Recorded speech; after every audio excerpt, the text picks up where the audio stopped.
I'm going to call the meeting to order. If everyone can please stand for a pledge of allegiance and prayer.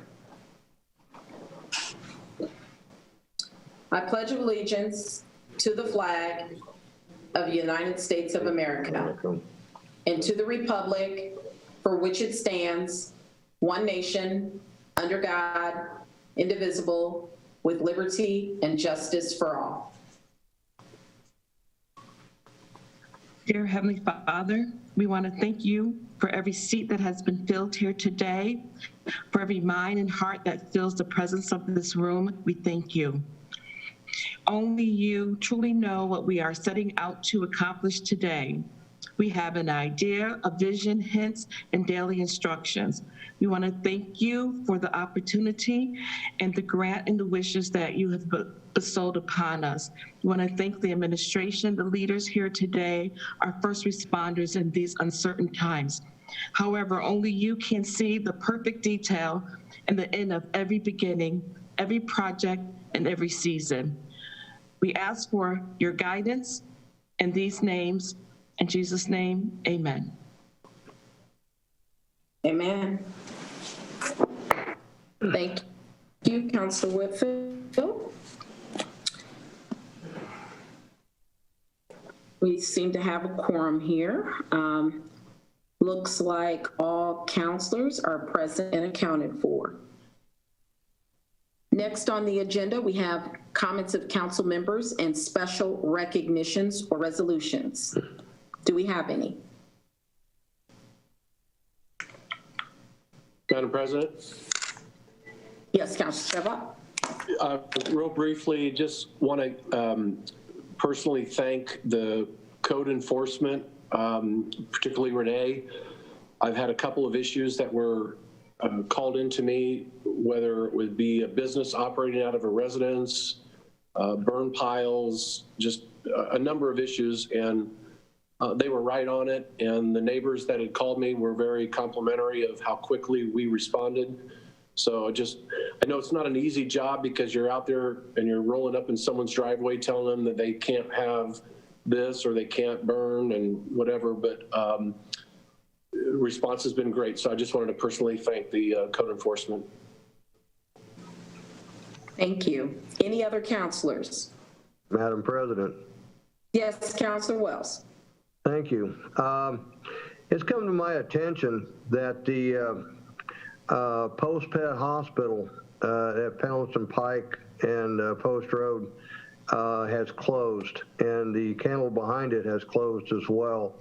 I know this is an old subject. We've hashed it, and I've hashed it, and I'm sure some of you are getting tired of hearing it, but I wanted to reach out to the council one last time that with this property is going to be up for sale, and if ever our city was to have some sort of an animal shelter, this would be a golden opportunity. I'm very familiar with this facility, and the kennel would be ideal. It's very roomy inside. It could also serve as a spay-neuter clinic. We could have quite a few other things to do with animals and training, and possibly even utilize part of it for boarding. And we could rent, boarding spaces out as what it did back when Doc Grosser had it. Also, we could rent out the back of it for grooming, and so that was another service that they offered, and possibly we could do that, and the city could make money and help sustain it. But anyway, I just wanted to put that out there. I know, like I said, it wasn't anything that the administration or the council had interest in back then, but this would be a lot less expensive because it's an already made facility, and we basically would just have to find the funds and then turn it over, I think, probably to all the different charities, and or the animal organizations would be really on board with this. But if anybody has any interest in this, I would definitely, like to hear from them here in the near future before these properties sell. Well, thank you for your time. Thank you, Councilor Wells. Any other councilors? Madam President, I would have one quick comment. I know a lot of times we report back in, sometimes we see problems or issues. Well, I did that a few months ago, and now the solution has happened. So I want to thank our street department and some of the compliments we're getting from the citizens over around the 45th, 46th, 47th, 48th Street along Franklin. The road over there has been completed, the striping's in, and the street department did a really fantastic job at the end of the day, and it looks very nice. So just wanted to throw that out, that we had a little delay in the job, but it's been completed, and the folks living in that area are very happy with it. Thank you, Councilor Denny. Any other councilors?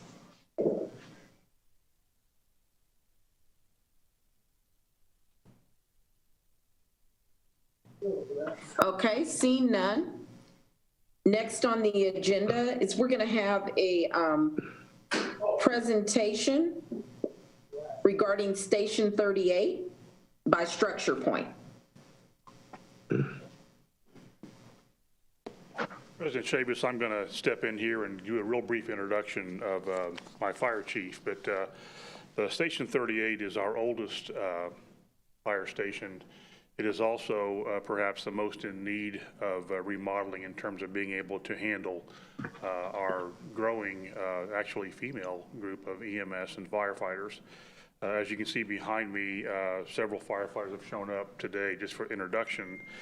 But I didn't want to introduce, this is something that's been certainly a goal of mine for the last couple of years. I know I've spoken with several of you about this as an idea, but I did want to give introduction to Dino and then have Structure Point give their presentation about Station 38 and the solution there.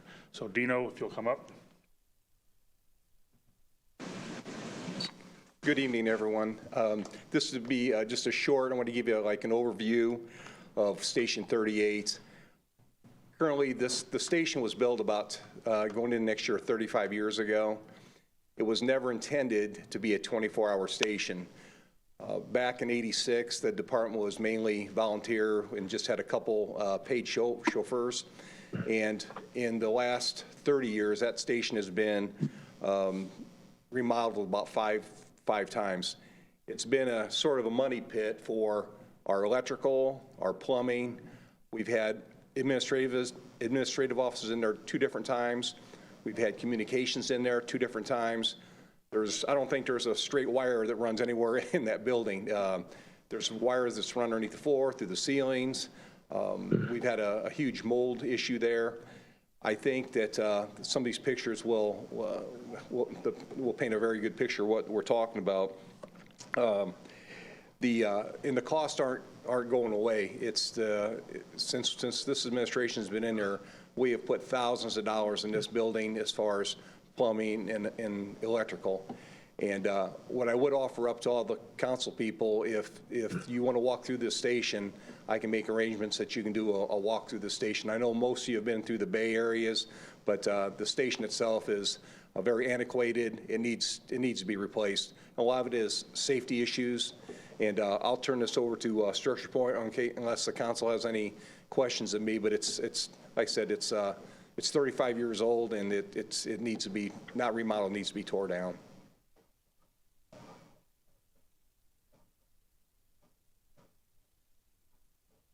Any questions for the chief?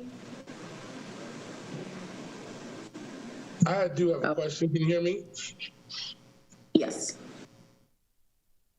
About this being our oldest station, it's older than the station on Richard? Yes. The station on Richard has been rebuilt. And I'm not sure exactly how many years ago, but that station was rebuilt, 37s is rebuilt, and 38s it's been there since 1986. Okay. Thank you, sir. And this was Madam President? There's never been any sleeping quarters. Have just been put together there. Like I said, it was never intended to be a 24-hour station. Madam Madam President? Chair? Sounds like Counselor Wells has a question or comment. And Well, then my, was that Counselor Lawrence? Was that Lauren? Am I clear? Rusamora. Okay, so Counselor Wells, then Counselor Rusamora. All right, thank you. Chief, I guess my question is what is the biggest problem? Is it too small? Is it antiquated? Is that the problem? What would be the biggest problem with it as you see it? It's antiquated for sure. It doesn't meet the needs of, back in the day, that station didn't take not nearly as many runs as it's taken today. And like I said, it was built to house administrative offices, not to house 24/7 cooking, sleeping, showering, and like I said, they've makeshifted these 5 remodels, and if you walk, that's why I'm offering up for people to walk, the council to walk through that station. It just does not meet the needs of what we do today as far as run totals and safety. Right now, all the gear is sitting out in the bay. It's exposed to all the air particles. Now when they do these stations, there's gear rooms that are vented, to the outside. There's just there's a lot of features there, like safety issues and being old. Well, I remember when that building was built, and it was also built at the same time, I believe, as the Morris Settles building. And I remember when the police wanted to move out of the Morris Settles building, and they did so, went over to the 59th Street building.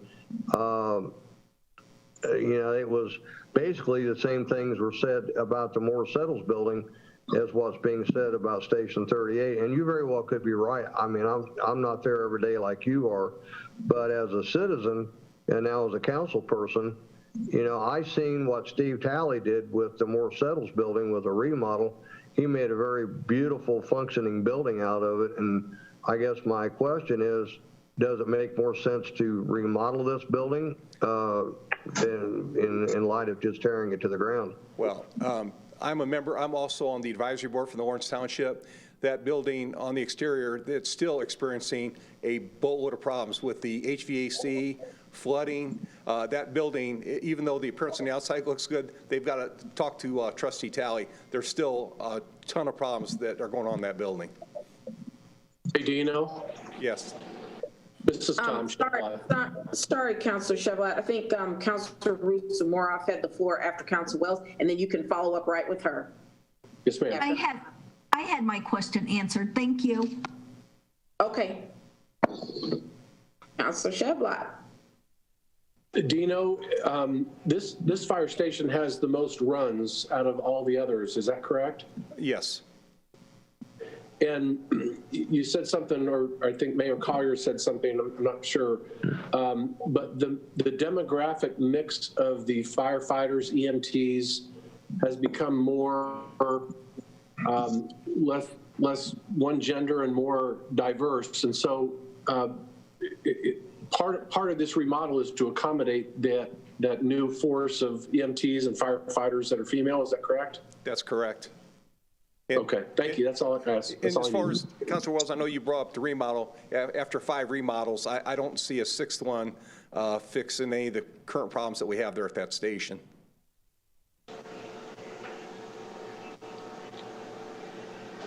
Madam Chair, Yes, Counselor Childs.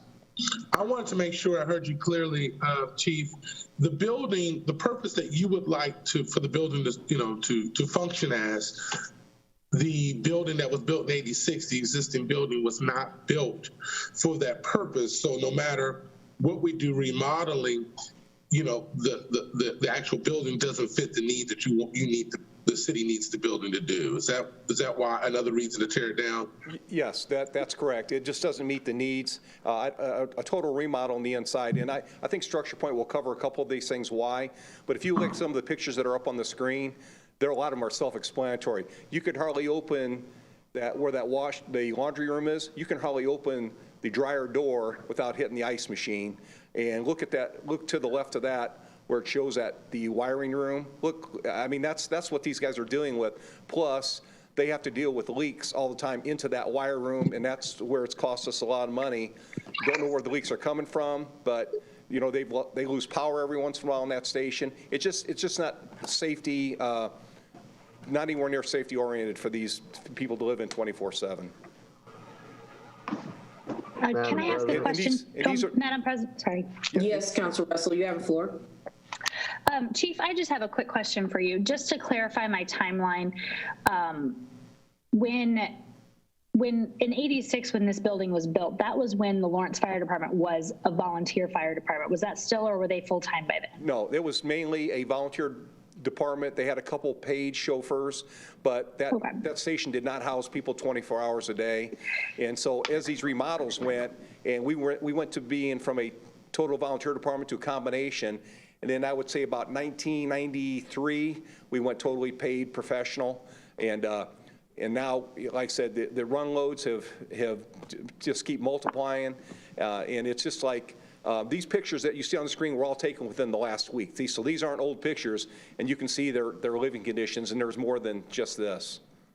And this might sound like a silly follow-up question, but for those who are not familiar with the fire service as well as others, can you just do a brief, like, the difference between a volunteer and a full-time, just like what, like they're on call, is that correct? And then these guys are living there, just so people can understand. Right. So when this station was built, it was basically for administrative purposes, and volunteers, they would get a run, they would respond from home, come to the station, get the equipment, and they may sit around that station, but there wasn't actually sleeping quarters.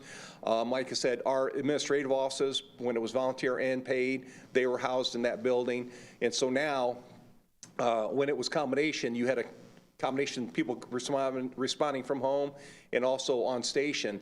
But now, with it being a totally paid professional department, everybody responds from the station. There's nobody who goes home. If we have a call back for an emergency, that's when they respond. But basically, they're at that station 24/7.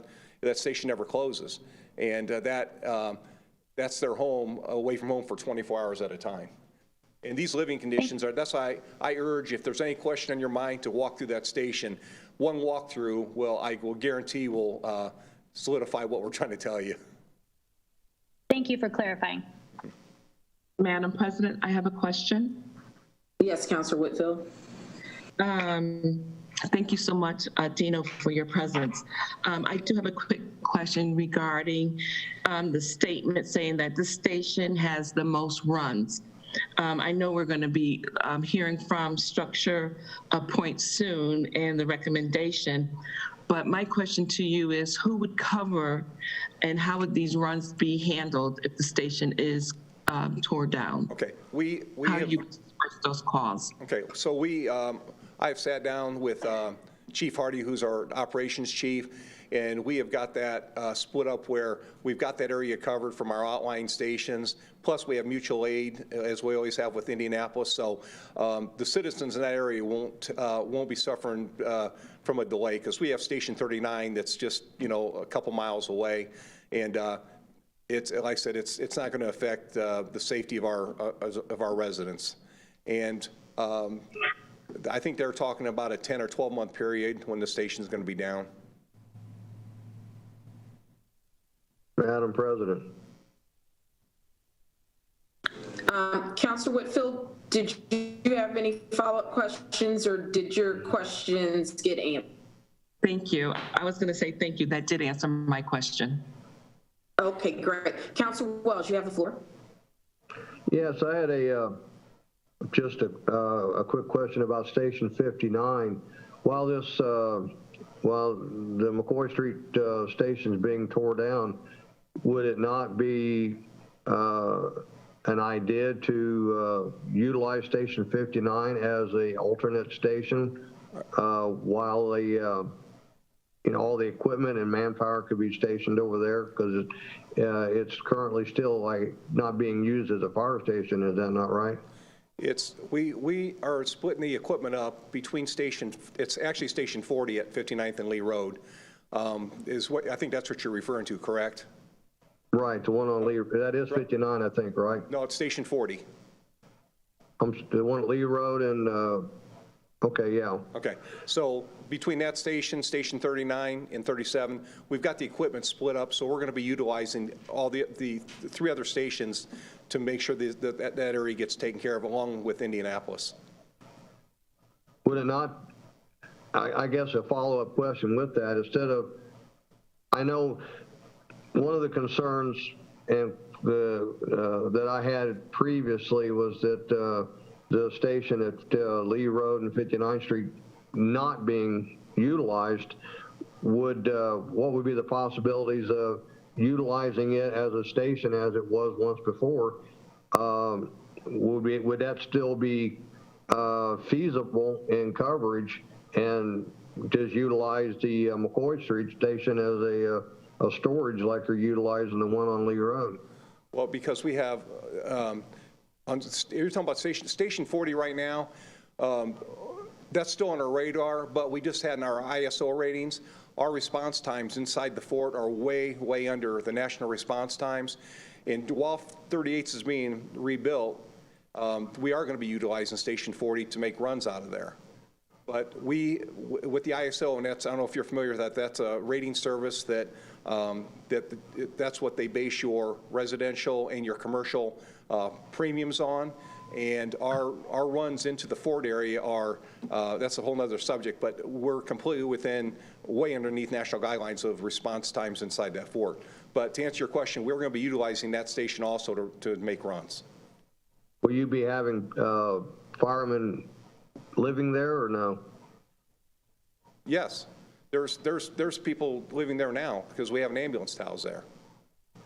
Okay, all right, thank you. Madam President, I have a quick question, follow-up for Chief Patel, if that's okay. I'm gonna allow this one last question, and then we're gonna let structure point, because they may be addressing a lot of these questions that we have. So go ahead. Chief Patelis, my question for you is, you were stating how like the power goes out, and I'm looking at your pictures and you have it up right now as the shop room. Clarify just with that term, is that where like the storage room where like you're storing a lot of the materials like for the EMS and the things that the men and women of the fire service are using for to restock the ambulances and the fire trucks? Is that correct? Like, No, are they pulling from these rooms? There's a separate room that's housing that their EMS stock and so forth. That room that shows the shop room, that's like tools, extra oil, and that sits on the south end of the bay. And when I was telling you, I was more, the bottom left photo where it shows all that wiring, that room floods quite a bit. And we do have a generator at that station, but it's not very safe. And we've had a ton of people out there, they can't figure out where this water's coming from. It comes in at 3 different points of this station. And like I said, there's a bunch of like PVC pipe that comes in from underground from several different locations, so that wiring gets wet quite a bit. So the reason for my question is to say, if we were to utilize this space as a storage facility, it wouldn't be safe even for the equipment, because it's still going to face problems and it's hazardous with the wiring and the lights going out. And then like certain medicines I know have to have a certain temperature regulated, or certain things have to be stored. Am I correct in thinking that way? Yes, ma'am, you are. Okay, thank you very much for clarifying. Yep. President Chavis, just a technical note to make sure people can see the presentation, if you don't mind. No, go right ahead. If you haven't done a lot of Zoom, you can click on, like if you see Dino or me speaking right now, you can just click with your mouse on that and move it over to the white space so you can see the presentation. You can also hit and hide it or make it smaller. Just wanted to make sure everybody knew how to make sure they can see. And also a reminder to please make sure that you mute when you are not speaking to reduce the background noise. Thank you for that reminder and for those additional instructions. If we could go ahead and proceed with the structure point presentation, there will be opportunities after that presentation to ask additional questions. Thank you, Chief. All right, thank you, ma'am. Thank you for this opportunity. So this is a combined effort with the City of Lawrence, Garmong Construction Services, and American Structure Point. We've worked together for many months now discussing the needs of the potential future station. This is just a view of what would the front of the exterior could potentially look like. This is the site plan. The new station will be the main facade will be located along McCoy Street, just as the current station is. But this station will be a drive-through station, so trucks will be able to come in off of 45th Street and drive through into the bays. And then there will be a secondary structure in the rear to store reserve vehicles, and the parking for the firefighters is in the rear, and then there's visitor parking there along the front along McCoy Street. This is the current, the proposed floor plan. We have the dorm rooms all located in one area together along the front. And then you have different zones through the building with kitchen along the rear side. Trying to separate the noise and quiet spaces is basically how this was set up. You have the offices in the front, so if any visitors come, and then the offices are also right off the apparatus bay, so that if there's any calls, it's easy access for the offices. You have the turnout gear, kind of talking along what Dina was talking about, in a separate room instead of right off the apparatus bay, as it is currently, to separate the gear and protect it from all the carcinogens that come back from fighting the fires. The next one is just kind of taking that a step further and showing how we are separating the building into zones to help with keeping the carcinogens out of the living environment. The red spaces are kind of the hot zones where carcinogens can get into more easily. Creating a transition zone for entering the building, or for them to go through some decontamination before they even enter the building after a call, giving them some wash and shower space before entering the rest of the facility. And then the green is the kind of cold, low hazard space of the facility. So making transition zones, which they do not have now. Again, this is another view there of McCoy Street, just showing it in the evening, what the potentially could look like, mainly brick with some limited metal panel and glass. And then I will turn this over to Garmong Construction to talk about cost. Thanks, Scott. So we took the schematic level documents that Structure Point's produced so far, did a full schematic estimate, as well as sat down with Chief Vitalis, did soft cost review for everything for furniture, fixtures, and equipment to calculate a total project cost. Total project cost is just under $9 million for a project of this size. And then we also did an analysis of some other fire stations in the area and compared them. You can see they're bigger or smaller, but based on a cost per square foot basis, we are trending below the average of those.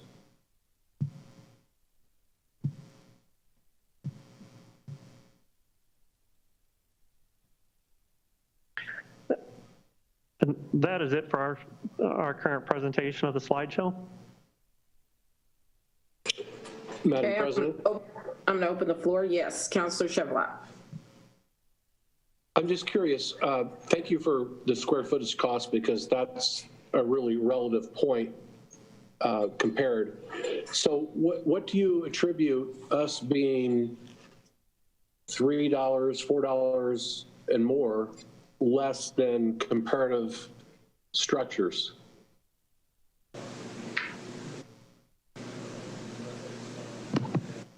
So a lot of it has to do with could be a number of things. This is a very well thought out schematic design. So we've extensively went through a Structure Point and tried to make good decisions already. So the building material types, the efficiencies of the square footage. When we started, I think, Scott, the buildings, shrank in volume already a few feet, and we've squeezed some spaces. So we're getting really efficient square footage out of the building. So the taxpayers are getting the best bang for the buck, you could say. And I think that's part of it. You've also got the existing building.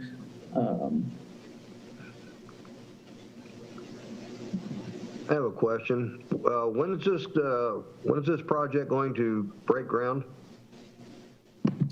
So currently, if the project, and I'm going from memory here, if the project continues on the same pace it would, I think we'd be looking at an early April, May groundbreaking for the main building, which is really falls in line well with construction activities as far as the weather's concerned in central Indiana.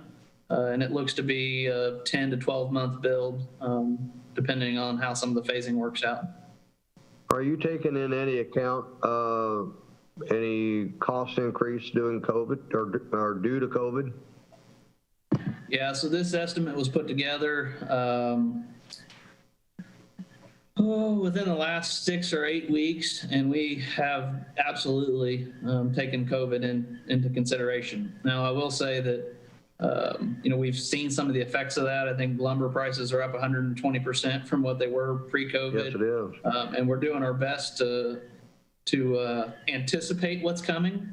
We're all hopeful that the prices may actually get better, as we work through this. But right now, it's based on our current market conditions and what we anticipate to see in the future. So let me understand. Your price, this number that under $9 million is as per what lumber prices are now, which, like you said, is 100 and some % over what it used to be a year ago? Correct. So when we do our pricing, we go to the market. So, we get actual prices on steel. And I will say this building doesn't have a lot of lumber in it, but that's a good example. We go to the steel contractors and we go to the equipment manufacturers and try and get relevant pricing for the market that we're in. Councilor Chavis? Yes, Councilor Chabot. One other last question, kind of on the heels of Councilor Wells. So this bid date was March 21st. Carmel, Greenwood, Center Grove were all January. Fishers was the only one that is May and August. And so based on this being bid on March 21st, do you anticipate any fluctuations in price, given this is 8-9 months later, on raw material cost and COVID? So those dates are years, and they were escalated based on years. So like Carmel was in 2015, and we used the historical index based by, I think it was on ENR. Okay. For those escalations. Time of year, we could get into a very detailed debate probably on when we think that is best. But I think after first year, definitely don't want to be pricing stuff through the holidays. Between January and April, you're getting really good pricing. Once you get past, into May, you start competing with some schools. So right now it's timed in a good area, but it's really contingent on what the market's going to do. Okay, fair enough. Contractors are hungry right now. Okay, fair enough.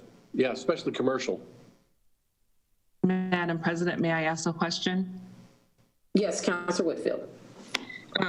My question is to the responsibility in holding to supply diversity. Will you do any subcontracting to make sure we adhere to some of our city initiatives with supply diversity?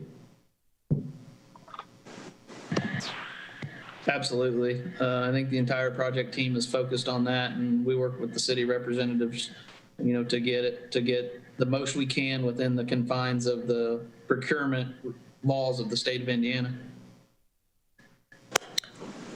So I have a question, and it might be more geared towards Chief Batalis, but out of these projects that are listed up here, which one would be closest to Station 38 in terms of number of firefighters, number of engines, and number of runs?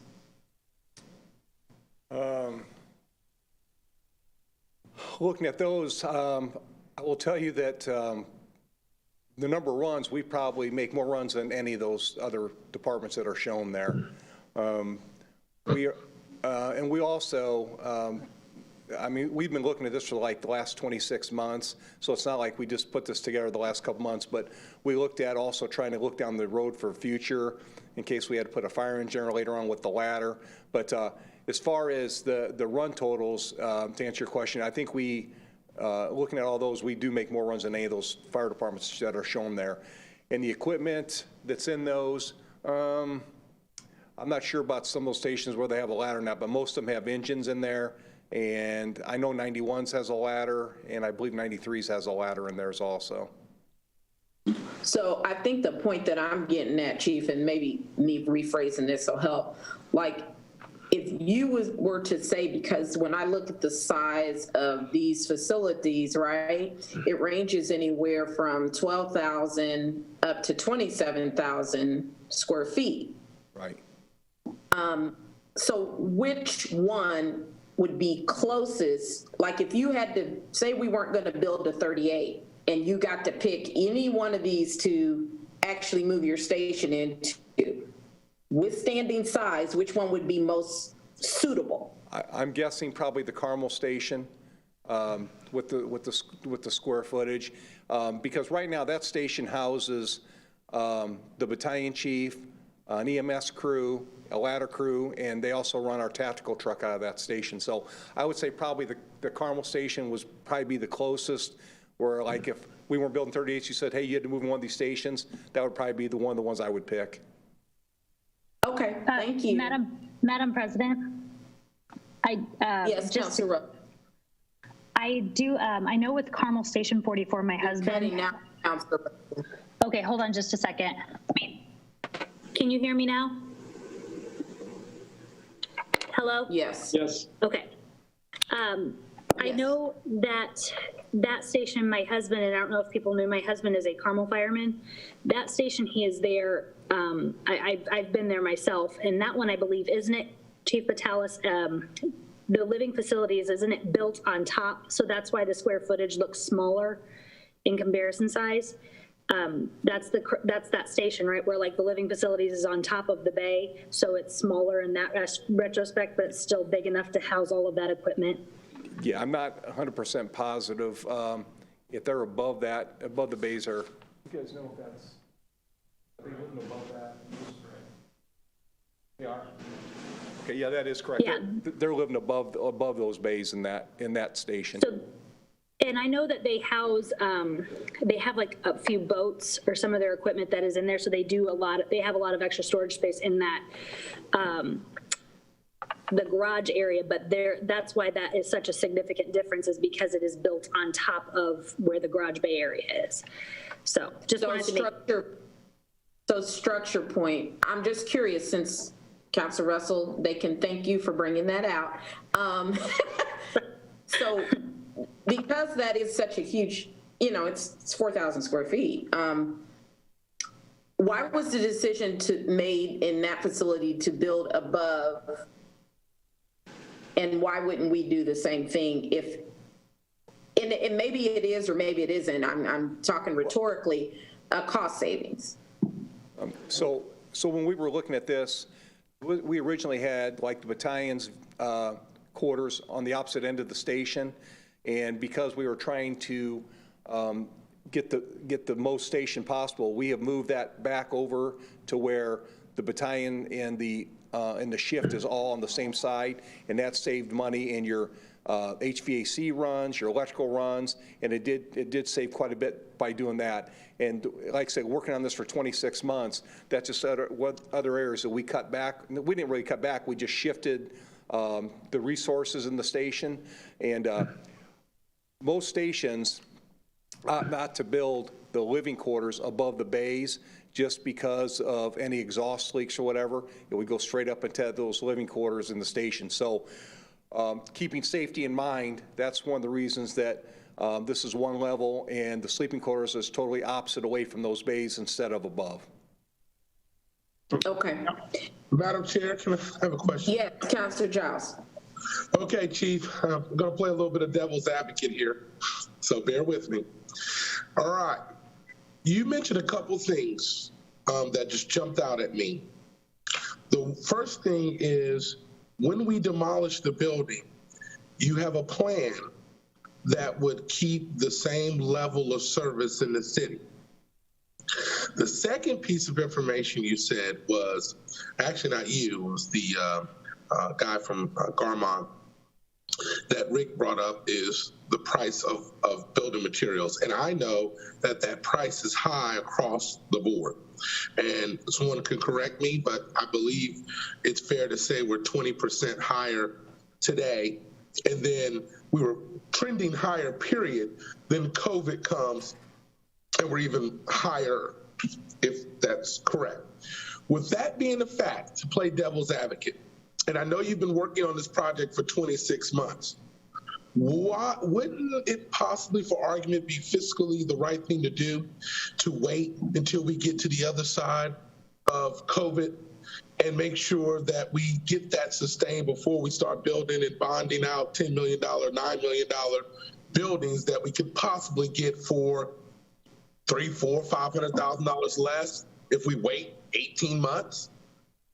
Well, I mean, Garmin can probably answer this for Structure Point, but I don't think there's any guarantees those prices are coming back down.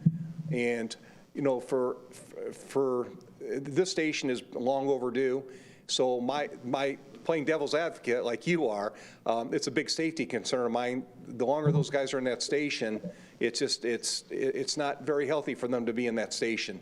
What if we close the station and use your plan for maybe a little longer than ideal until we get to the other side? Because just recently, and I know this might be a question out for you, and I'm sorry, but more of a statement, I apologize. But, you know, we just had a fiscal conversation with the controller just a month or so ago about the budget, when we are saying, hey, we may not be aggressive. So I also may have a question for the controller to ask him.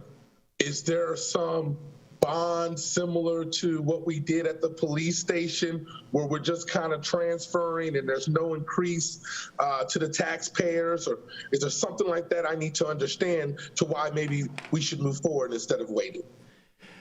Yes, Councilor Giles, you just hit the nail on the head. So this will be identical to the process and the way we finance the police station. So if you recall on that one, the police, there were 2 bonds that were maturing, and so we were able to sell a band and then sell the permanent financing and layer that in as those bonds matured. Similarly, here on the fire side, there are 2 bonds that are maturing in the next 2 years. We would do a band and then do the permanent takeout, such that our tax rate back in 2017 was 81 cents in total for the city of Lawrence. When we're done with this process, our tax rate will also not exceed 81 cents. So the process and the statute, everything we're doing is identical to the police station.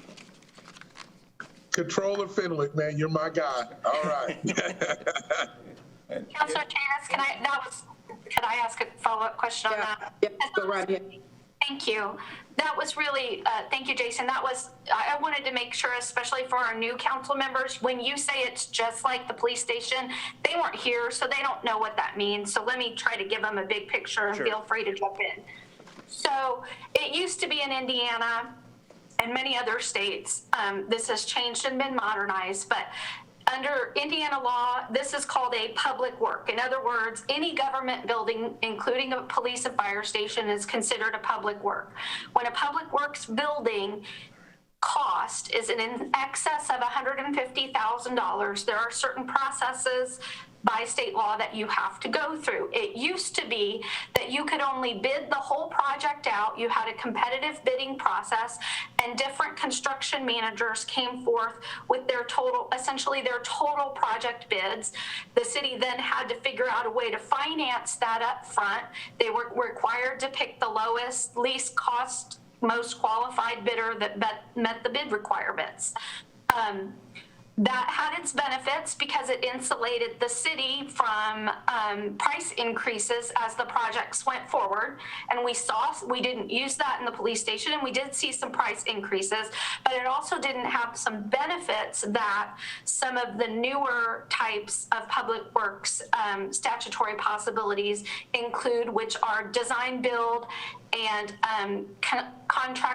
construction contractor as manager. And I believe the police station was that last one, construction contractor as manager. So in that one, you have a little bit more flexibility in financing it after the whole project is done. And we did this with the police station that was built. But up front, as part of this, the council will be asked to approve that long-term bond that Jason just mentioned, because nobody's going to go forward and do this deal if there's a chance at the end that a future council, it may not be you guys, but you or some other future council might say, no, we're not going to pay for it. I mean, nobody's going to invest their funds as a business to do that. So that is a benefit. It's also a slight risk because your costs go up. And if that earlier slide on the costs, if I understood it correctly, I mean, those are Garmong's and Structure Point's best educated estimate of the costs. The actual costs are yet to be determined because it has not been bid out. Somebody jump in if I'm wrong, but and usually you guys are very good at estimating those costs, but they're not set in stone because it in fact has not been billed. So I didn't want anybody to be misunderstanding that point. All right, Councilor Chambers, President Chambers, Yes. I have a couple of questions, if that's all right. Go ahead. You got the Just floor, real Councilor. quick. So I know you've moved way beyond deep into this conversation. So just taking a step back to the last slide, I think, where you had mentioned some zones and Chief Patalas. So this station that's currently sits there was built for a volunteer fire department that doesn't have the same safety considerations and thoughts that we do now. And you mentioned that you're going to have zones as far as where the equipment comes in or does it come in. Are there other safety features you're looking at as far as protecting your firemen and your EMS that's in this new building as well that you don't currently have?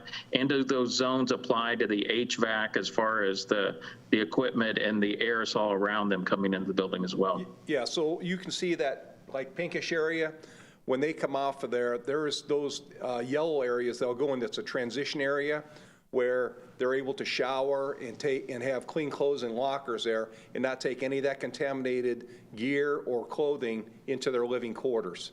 So that is something that station now does not even have anywhere close to, but they would decontaminate before they get into their living quarters. Which none of the fire gear or the gear they wear underneath that would come into play here. They would go into those changing areas before going into the living quarters. So much like a doctor that scrubs up to go into operation, you kind of scrub down when you come back in to keep contaminants from coming in. Okay. Yes. Yep. Okay, let me jump in here. Thank you so much, Chief, and thank you, Structure Point, for the presentation. This is just our initial presentation.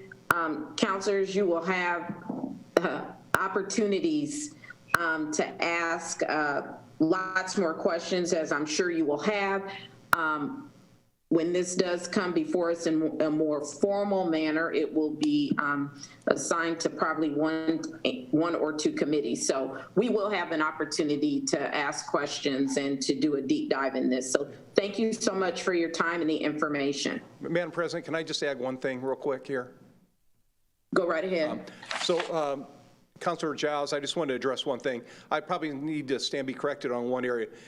When we move out of that station into these other areas to protect that area around Station 38, it's not going to be the exact same coverage. but sitting down and looking at where everything's located, we're trying to do the best we can to put coverage in that area to give the residents the best protection. So it's not going to be exactly, because that station is not going to be there for that 10 or 12 months, but we're doing the best we can to put this equipment where it would serve us. So when I probably shouldn't have said it's going to be, it's not going to be the exact coverage, but it's going to be as close as we can get to try to keep our residents safe. All right, thanks, Chief, I appreciate it. Oh, okay, so one other thing, I'm sorry, I'm gonna backtrack just 1 minute, and then we're gonna move on in the agenda. Controller Fenwick. Yes. This is a question for Controller Fenwick, because I wanna make sure that we understand if we have sort of a date that we want this to go out for bid. Give me, in your mind, what you've sort of drafted in the timing of what you would be asking us to do as a council, so that we can start formulating in our mind and no one feels like their back is up against the wall trying to make a quick decision. Sure. So as I mentioned, what we're going to propose is a process that is identical, exactly what we used to finance the police station. So in order to meet a bid possibility in April, there will be a series of steps, and I have an outline that I will send to you that you can then send to the rest of the council members that already has these dates lined out. But there will be steps that we will need to take initially in January. Now, what will need to take place in January doesn't tie us or bind us to this project. It just starts the clock, so to speak, on getting us to the end of April. So it'll begin in January. We'll have to go through that petition process and have public hearings, but between January and April, there will be a series of steps that the administration and the council will have to work together on. And obviously, if we get there at the end of April, then we would be ready to move forward with the band financing and bidding out. But I will circulate that schedule to you for everybody to have a look at. Okay, thank you, thank you.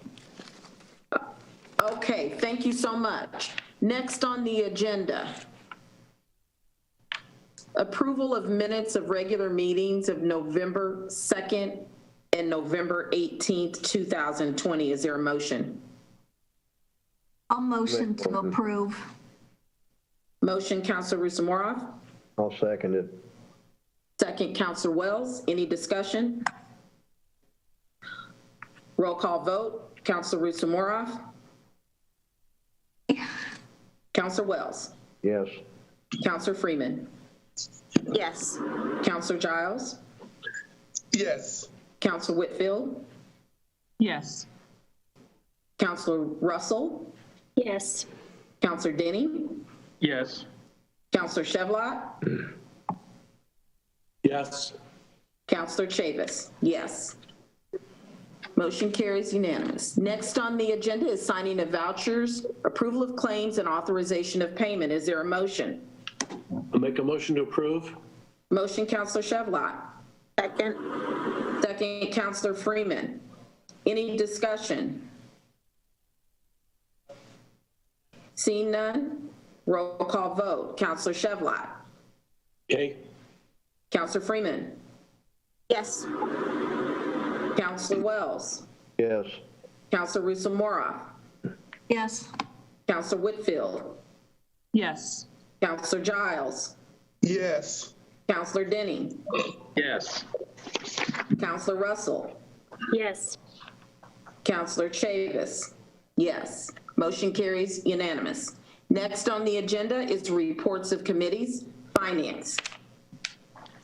Yeah, thank you, President Chavis. So Finance met this evening at 5:30 to discuss resolution number 10, which was to adopt a fiscal policy for discretionary funds of the Common Council of the City of Lawrence, Indiana. This was sponsored by Councilor Chevlot, and after some discussion, we think the idea is very solid. We want to pursue it further, but I think we want to edit some of the text. So Councilor Chevlot had some comments he wanted to make and potentially redress his resolution. I don't know if you wanted to talk about that, Tom, or you wanted me to, but. So Councilor, are we withdrawing this resolution? No, we're keeping it in finance for me to amend it based on the conversation we had in the finance committee. Okay, so that will remain in finance committee, and Councilor Denny will reach out to us with a future date for our next meeting, so thank you. Okay, code. Madam Chair, yes, we had a code committee. We discussed proposal number 15, which is, proposal number 15, which is amending our current building code. We gave an opportunity for folks to have some further questions regarding it, and we asked that there was a vote by the committee to recommend it to full council for approval. Great, thank you. Economic Development Commission, or Committee.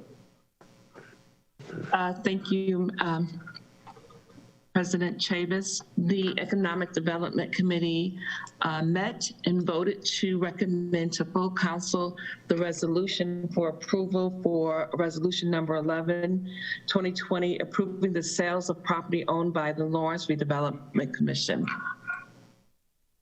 Thank you. Okay, next on the agenda, certifications pursuant to IC 36-1-20.2 and IC 36-1-21. Kathy, we just need to sign. Each counselor just needs to come in and sign those? Yes, each counselor needs to bring me both those forms signed, and then I need to get them to the controller to get into Gateway. Thank you. Okay, give us a deadline date. 31st.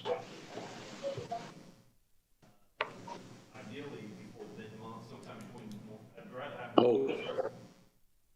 Okay. Between now and mid-month. Let's, if each counselor could please just reach out to Kathy. We need to get those signed by mid-month, and that'll give us a little time too if we have any holes that we can get it addressed. So by mid-month, those need to be signed.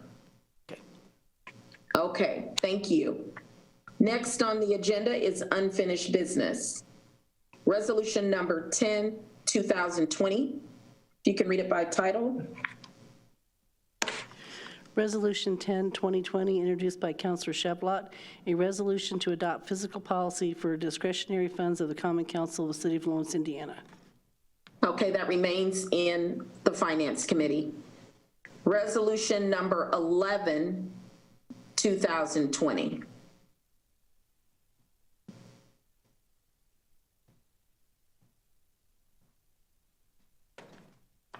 Resolution 11, 2020, introduced by Councilors Shevlot and Denny, a resolution approving the sale of properties owned by the Lawrence Redevelopment Commission. Make a motion to approve. There's a motion. Second. Motion, Councilor Shevlot. Second, I think I heard Councilor Whitfield. Yep. Correct me if I'm wrong. Okay. Correct. Okay, any discussion? Seeing none, roll call vote. Councilor Shevlot? Yes. Councilor Denning? Yes. Councilor Whitfield? Yes. Councilor Giles? Yes. Councilor Freeman? Yes. Councilor Wells? Yes. Councilor Rooster-Moroff? Yes. Councilor Russell? Yes. Councilor Chavis? Yes. Motion carries unanimous. Next, we have proposal number 15, 2020.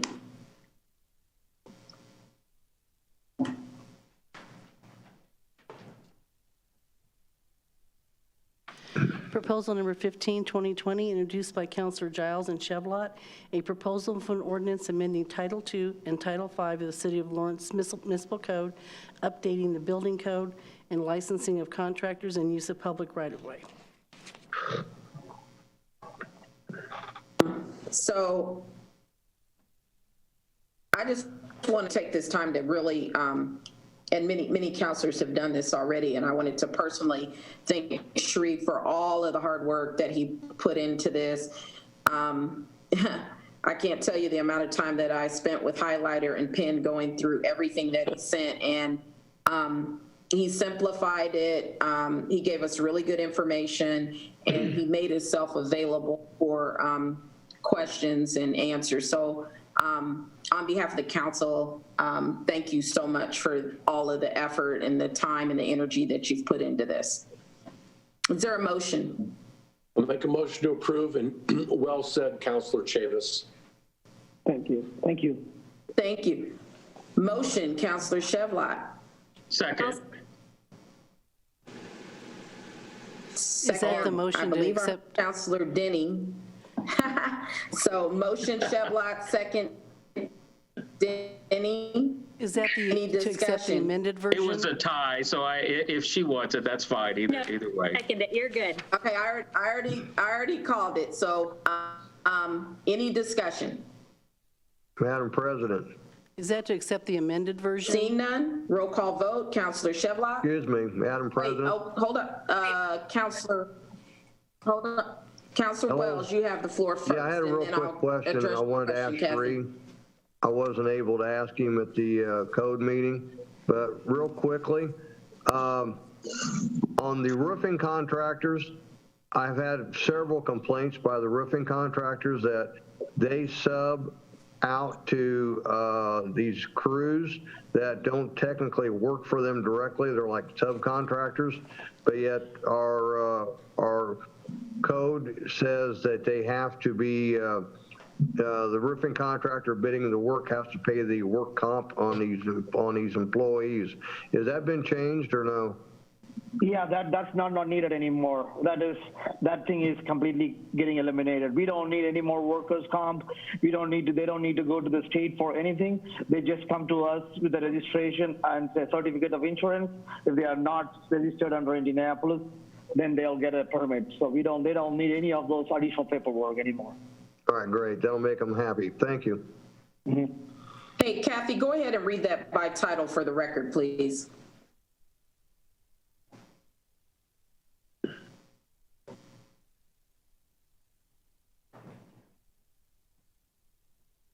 Is this proposal 15?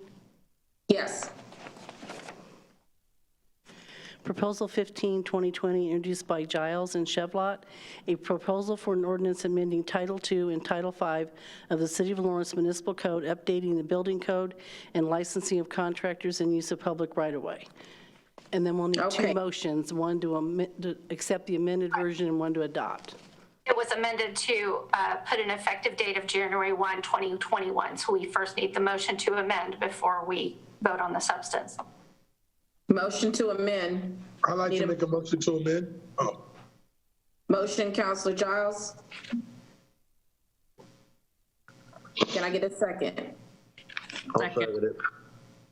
Second, Councilor Whitfield. Any discussion? Roll call vote. Councilor Giles. Yes. Councilor Whitfield. Yes. Councilor Chevlot. Yes. Councilor Denny. Yes. Councilor Russell. Yes. Councilor Freeman. Yes. Councilor Wells. Yes. Councilor Rusamoroff. Yes. Councilor Chavis. Yes. So that's motion to amend. Motion to approve proposal number 15, 2020. I'll make a motion, we approve it. Motion, Wells, second Russell. Is that Russell? Rusamoroff, sorry. Okay. Motion, Councilor Wells, second Councilor Rusamoroff. Any discussion? Roll call vote. Counselor Wells, Yes. Counselor Rusamora, Yes. Counselor Giles, Yes. Counselor Chevlot, Yes. Counselor Denning, Yes. Counselor Whitfield, Yes. Counselor Freeman, Yes. Counselor Russell, Yes. Counselor Chavis, yes. Motion carries unanimous. Congratulations, Sheree. Thank you, councilors. Awesome. Okay, new business. Under new business, we have approval of the 2021 meeting schedule. Is there a motion? Motion to approve. Motion, Counselor Chevlot. Second. Second, Counselor Russell. Any discussion? Seeing none, roll call vote. Counselor Chevlot. Yes. Counselor Russell. Yes. Counselor Giles. Yes. Counselor Denning. Yes. Counselor Whitfield. Yes. Counselor Freeman. Yes. Counselor Russell. Yes. I think I already said yes. Counselor Chavis. Yes. Did I get everyone? You missed me. But yes. Counselor Wells. Yes. Counselor Rusamora. Yes. Okay, thank you. I hop around. I do good most of the time, but sometimes I get mixed up. Thank you. Motion carries unanimous. Approval of 2021 meeting schedule. Next, we have proposal number 16, 2020. If you could read it by title. Proposal 16, 2020, introduced by Councilor Chavis, a proposal for an ordinance of the Common Council of the City of Lawrence, Indiana, establishing rates and fees for the City of Lawrence Stormwater Management District. Okay, so this is a proposal that has not been, it's under new business, obviously. It has not been signed to committee. But I really would like us to consider going ahead and passing this tonight. And the reason why I would like for us to do that is it would give the administration the opportunity to make notice and just to prepare, notices, and to prepare for January if we could go ahead and handle this business tonight. Of course, in order to do that, we would need to, it would need to be unanimous. It would need to be a unanimous vote in order for us to do that. So. Counselor Chavis? Yes. So we already heard this. Yes. Yeah. So I make a motion to suspend the rules and to adopt in order to be able to capitalize on the opportunity to be able to get the stormwater funds that are in Indianapolis back to Lawrence. So I make a motion to, sorry, all this stuff's going on my screen. So suspend the rules. Okay, so there's a motion to suspend the rules. Is there a second? I'll second. Second, Counselor Russell. Okay, thank you. Okay, now we're gonna go ahead and open it up. Oh, no, I'm sorry. Motion to suspend rules. We have a motion, Chevlot, second, Russell. Any discussion? Madam President. Yes. I just, I guess a little bit of a pet peeve, I suppose, if you will, that this is not the first time that we've been asked to vote or suspend the rules and make a unanimous vote, but yet the reasoning in doing so was sprung on us at the last minute or at the meeting. Would it not be, and I've asked this question before, would it not be inappropriate from administration or leadership to contact us and give us a little heads up before the meetings and let us know what it is we're exactly voting on or suspending the rules on? But it's just a thought, and it's something that I've asked before, but yet it seems to go unanswered. Madam President? Okay, so hold on one second. For Sure. the record, no one asked me to do that. I think I made the decision to do that because I think it's the right thing to do for making sure that we are in position and that we have as much time possible, since this is moving to our city, the collection of these fees. No one has asked me to do that. I did that on my own because I thought, as a counselor, in trying to do the right thing and making the right decisions, it would be good, in my opinion, for them to have that additional week. So no one asked me to do that, for the record. Councilor Chavis? Yes, Councilor Chevlot. So several weeks ago, I believe Councilor Brian Bosma presented to this council the timetable and the calendar that we're under, and in order to be able to recoup some of the stormwater fees that Lawrence has paid, there was a timetable that was set out, and I see Mr. Bosma is on the screen here, and I can't remember the dollar figure, but there was a significant dollar figure that was on the table for us to consider, that if we move forward with this by the end of the year, I want to say it was $500,000, but go ahead, I'll just give you the floor, and you can. I'll just stop and let the lawyer. I'll just stop and let the counselor take over. Okay, so I'm going to go ahead and I'm sorry. Open it up for Mr. Bosma to make any comment to that. Thank you, Madam President.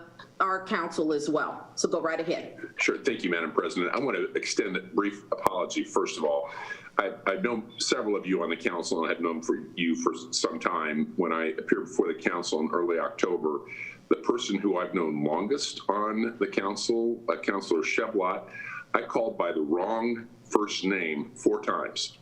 And it was only several days later, when we were emailing on a completely separate item, that I used this other name again. And he said, look, I was highly embarrassed. So, Tom, accept my apologies, and I apologize doing that in front of everyone else. So thank you, Madam President. Yes, I'll just give you a touch of background to give you some comfort here.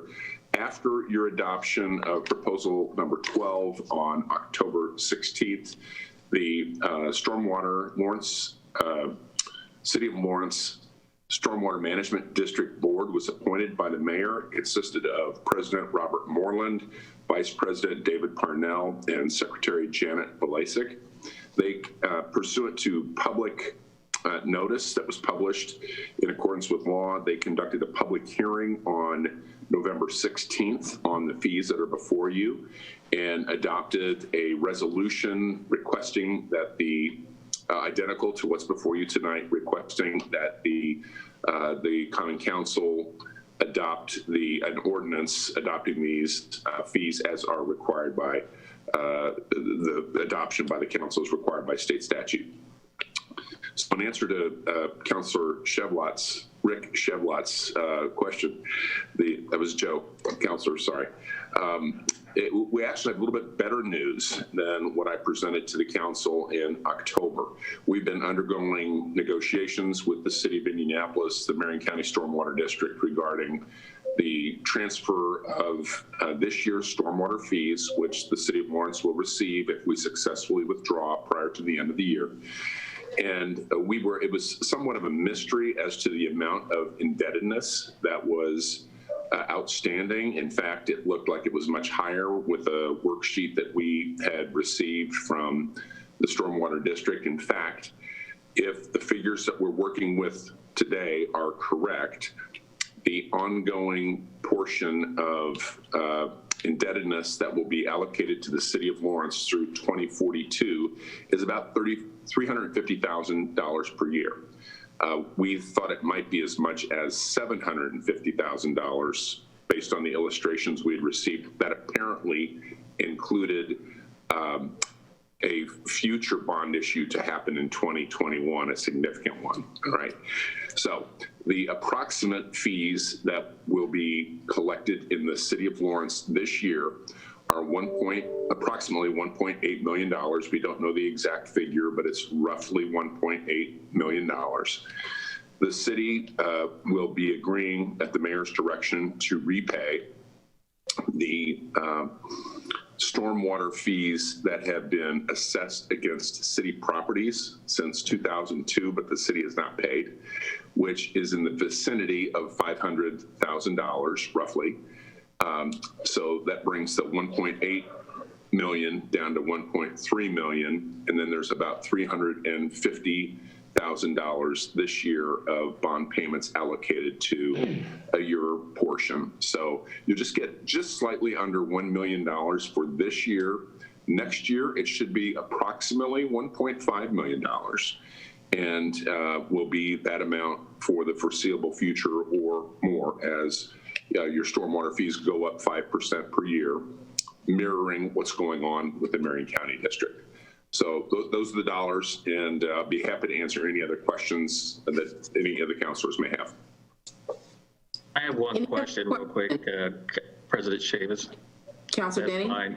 Sure. Mr. Bosma, are those that money that's refunded, is that tied, or are those earmarked for the council when it gets here, or is that just in the budget general fund? No, it is definitely earmarked. In fact, all the stormwater fees, both this year's that you will be receiving from the city of Indianapolis sometime next year, maybe as late as July, and all future stormwater fees have to go into a dedicated fund, which you all approved under proposal number 12 that was adopted on October 16th, dedicated solely to stormwater funding. Generally projects, maintenance. The question was, could the legal fees associated with withdrawal be paid from that fund? And the answer is yes, but it's very specifically tied to stormwater district projects. Perfect, thank you. Any other councilors? Refresh everyone's memory, I appreciate that. Yeah, Madam Chair, I just wanted to make a comment, if that is all right. Go right ahead. So just so everybody's clear, back to big picture, y'all already voted to withdraw and create your own stormwater management district. It has been created. There is now a Lawrence Stormwater Management Board. It has acted, it has held a hearing, it has voted to adopt rates which are identical to what people in Lawrence were already paying.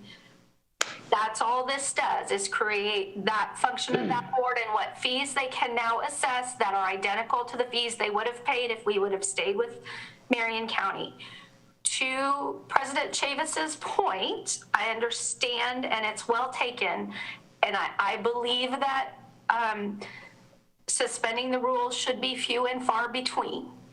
In this particular instance, really all you're doing is doing a favor to the city employees who have to put all of this together between now and the end of the year. And if you give them another week, they're not pushed up in the middle of this pandemic against a holiday and a deadline. That is all it is. I honestly believe if you all waited until mid-month, the exact same result would happen legally, but you'd be pushing your people pretty hard against the deadline to get all of this that you've approved and already really blessed up and going. So I just kind of wanted to share that big picture with you again.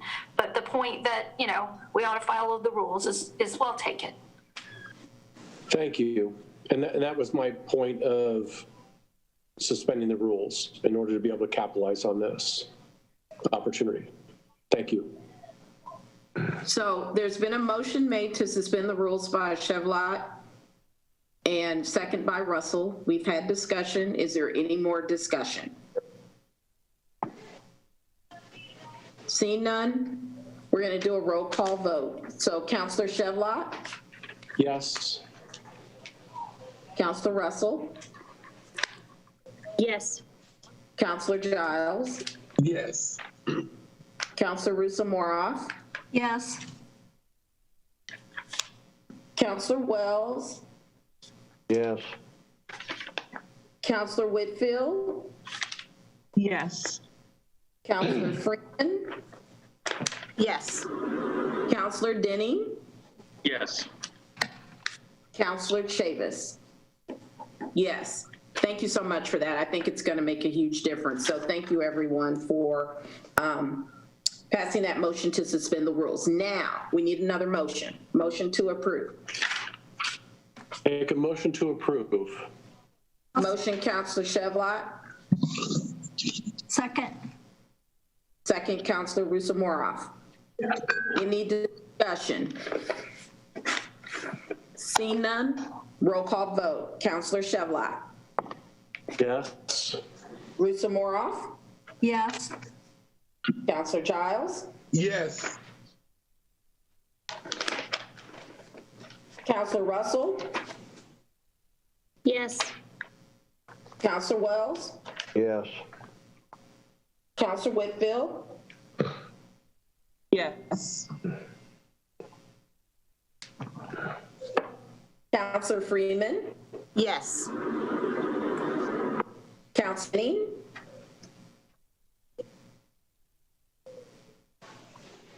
Yes. Counselor Denny.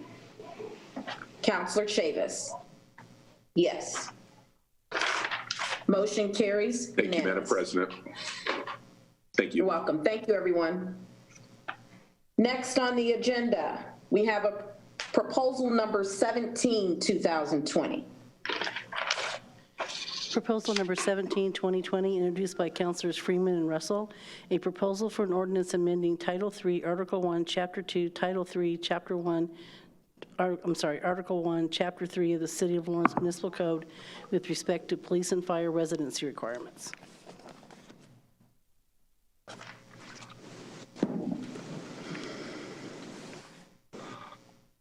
Okay, so this is under new business as well.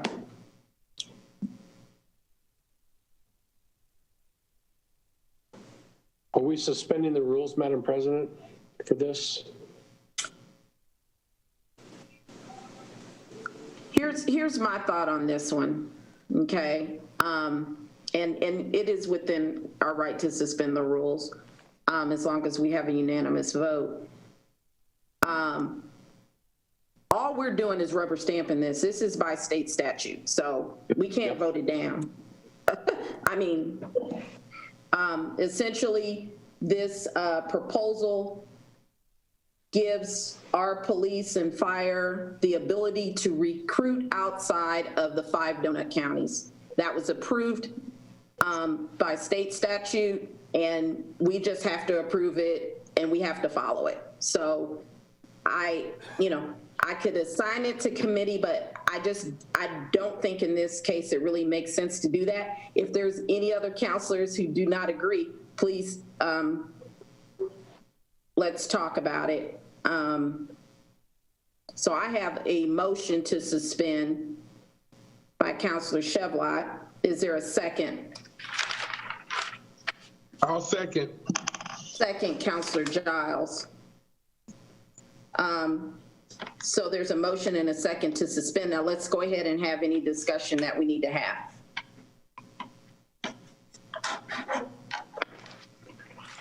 Madam President, in case I missed something, what was the reason for this having to be done at this meeting? There's no reason. The reason that I gave for us to go ahead and approve it is that this is a state statute requirement. There's nothing for us to change, for us to vet, for us to do anything. Okay. We have to adopt this. And Chris, if you want to jump in, if I'm overstating this, please go ahead and let everybody know.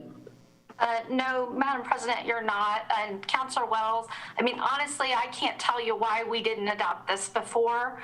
The change in state law, I think, happened in 2019 or 2018, and we really should have, I see Deputy Chief Bigsby nodding, we really should have changed it back then so that we were consistent with state law, and certainly should do it now. It gives the departments more flexibility in who they can hire. Thank you.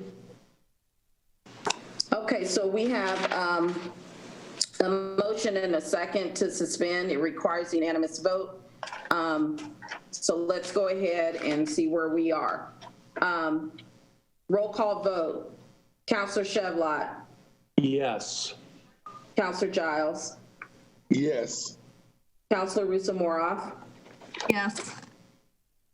Counselor Whitfield. Yes. Counselor Wells. Yes. Counselor Freeman. Yes. Counselor Denny. Yes. Counselor Russell. Yes. Counselor Chavis. Yes. Motion carries unanimous. Okay. Next on the agenda, we have proposal number 18, 2020, and if the clerk can read it by title. We need to have a motion and a second to adopt 17. I'll make a motion. Motion to approve. Oh, I'm sorry. Motion, Counselor Chevlot. Who's my second? Second. Motion to adopt. Okay, so we've got the same motion and second. Motion Chevlot, second Giles. Roll call vote. Any discussion? Let me just kind of weigh Okay, in. roll call vote. Go ahead, Counselor Chevlot. Sorry, I just want to weigh in briefly. I appreciate Chief Deputy Bigsby calling me, and I believe he called everybody. At least he said he attempted to call everybody to kind of bring all of us up to speed on what this is. So the state legislature enacted a lot of latitude for all municipal police forces. And when I was talking to him, for me, this is a big deal because this allows for police and fire vehicle usage. And as I see it, if there's a Lawrence police officer and he's in his vehicle and he's outside of the Counselor Chevlot. Counselor, can I stop you for 1 minute? I think the clerk was saying that we didn't do a motion to adopt for proposal number 17. Yeah, we had to go back to them. We only did the motion to suspend. We're not there yet. Yeah. Sorry. I just didn't want you to get too far. Sorry, I heard 18. Yeah, but we forgot to adopt on 17, so let me go back. Okay. So motion to adopt, I have a motion, Chevlot, second Giles. Any discussion as it relates to adopting proposal number 17, 2020? Seeing none, Counselor Chevlot. Yes. Counselor Giles. Yes. Counselor Russell. Yes.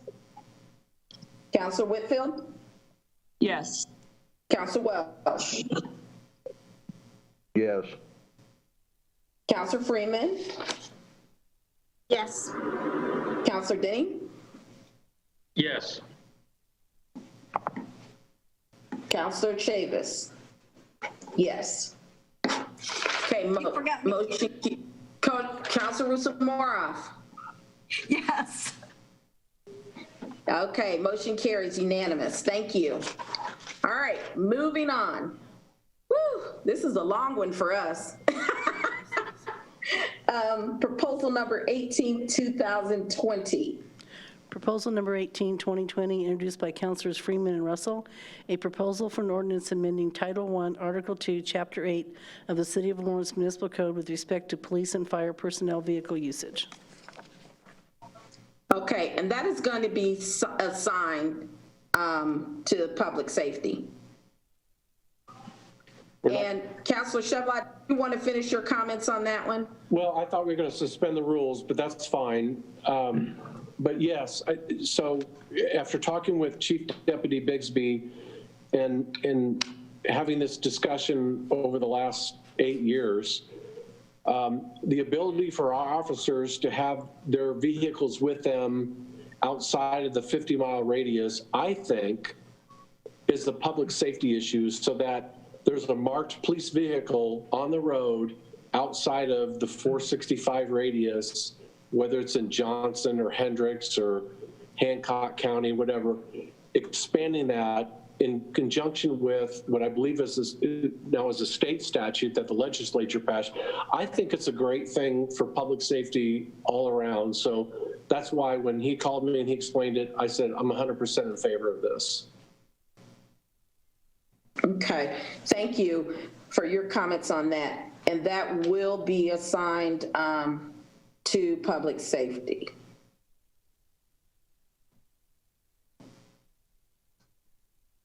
Okay, next on the agenda is comments of the administration. I agree with you, Lisa. It's been a long evening, hasn't it? I promised to read very quickly here, but I didn't want to get away without reading this to you. We just celebrated the 5th annual Lawrence Christmas. This event has grown in each of the past 5 years, and thanks to the efforts of perhaps one of the best working committees I've ever been a part of, this year's event was the absolute best ever. And the performances by Ellen's dance team, the drum corps, and choral group, the entertainment was pretty awesome. MC jointly by Fox 59's Brian Wilkes, and of course our own Captain Tracy Cantrell. The tree lighting was a great way to cap off the evening. We had the biggest parade ever, and I'm pretty sure that Eric Martin's cousin Eddie was outshone only by the jolly old elf atop our newest fire apparatus. An extra special word of thanks to Jim Hennigan and his crew at DPW, who truly stepped up to get our skating rink up and running, working until 8:30 one evening. Tyler Douthit and Joe Murphy, my 2 young guys on staff, have been manning the skate hut, and sales have topped over $4,000 in the first 2 weekends. The farmers market was very well attended and helped to add to the fun this past weekend. All in all, it was truly a great evening and reflects what a great city Lawrence can be to live, work, and play. Drink hours will continue through December 20th. We learned this past week that once again, Lawrence has honored by receiving the Government Finance Officer's Award for budget preparation. Perhaps no surprise to anybody. 3rd year in a row we've got that done. That's all I got. Thank you, sir. Are there any citizens' comments? I'm seeing a no from our clerk. No, okay, great, thank you. We're adjourned. Everyone have a good evening. Be safe out there. Good night, everybody.